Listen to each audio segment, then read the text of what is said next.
Good morning again from afar.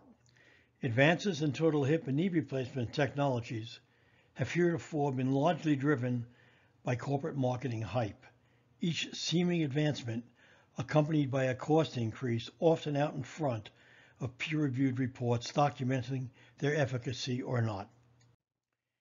As this slide suggests, healthcare expenditure in the United States as a percentage of gross domestic product approaches 17%, higher than any other reporting country, and rising at an unsustainable rate.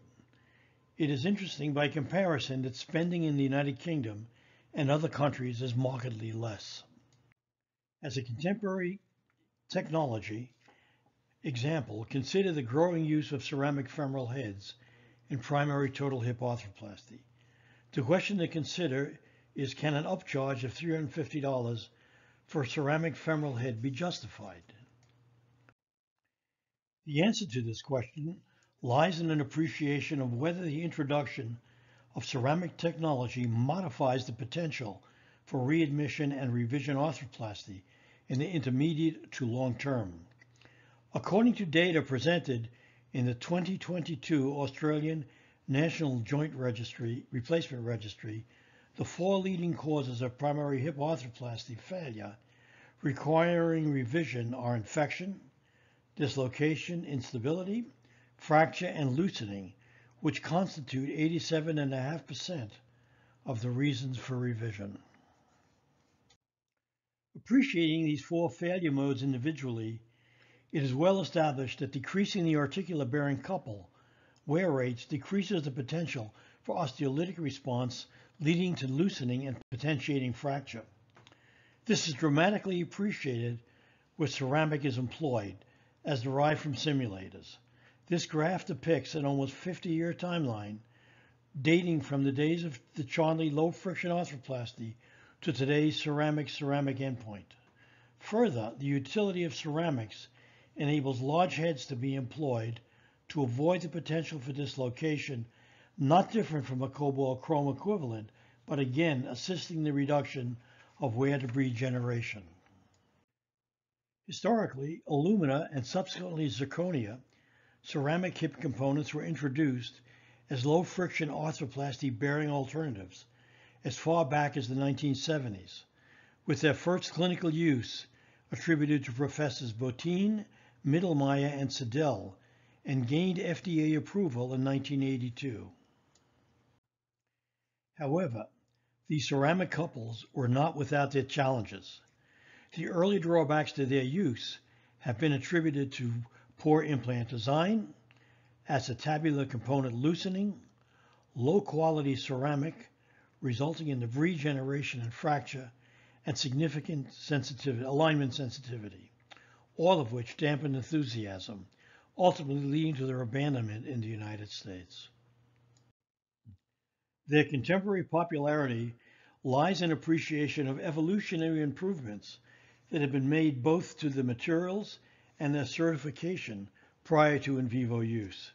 These include minimization of impurities to reduce potential stress rises, reduction of grain boundaries to substantially improve material strength and fracture toughness, inclusion of zirconia, strontium, and chromium additives to improve strength and inhibit crack propagation, proof testing of all individual components to overcome the potential for early fracture. Despite these now claimed manufacturing improvements, the proof of the pudding lies in earlier clinical reports of mid to long-term outcome studies. Utilizing alumina on alumina bearings, the overall survival rate has exceeded 95%, with virtually no osteolysis, fracture, or squeaking. With the increasing use of hip replacement in younger, more active patient populations, there is a defined need for bearing solutions of longevity. Correspondingly, the reported sales of ceramic femoral heads in the United States has increased consecutively, and in 2021 was reported to have exceeded 70%. This is indicative of surgeon confidence in their employ. Beyond their reported clinical longevity as bearing surfaces, The realization that the majority of contemporary femoral stems are modular suggests that metal head-stem taper interactions resulting in fretting corrosion can be a contributing cause of revision. The increasing use of ceramic heads poses the following question. Can ceramic heads reduce the prospect of head taper fretting corrosion? A series of retrieval observations presented by Kurtz suggests that this may indeed be the case, which is further supplemented by a most recent publication from this group.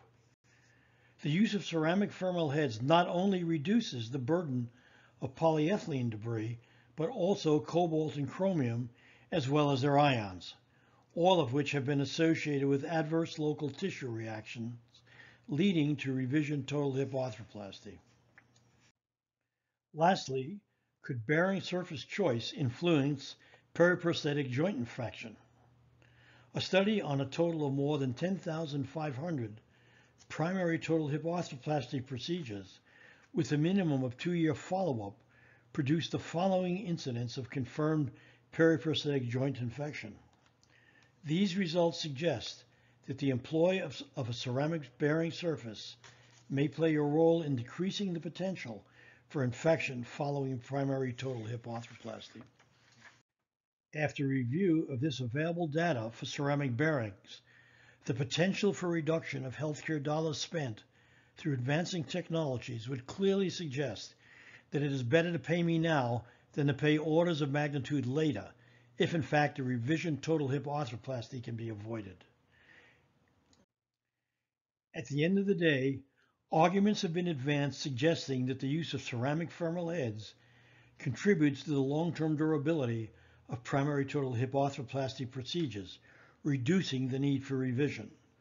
Although there is a cost increase associated with their employ in primary hip reconstruction, avoiding the prospect of significant revision costs reduces the financial burden on the healthcare system. Thank you.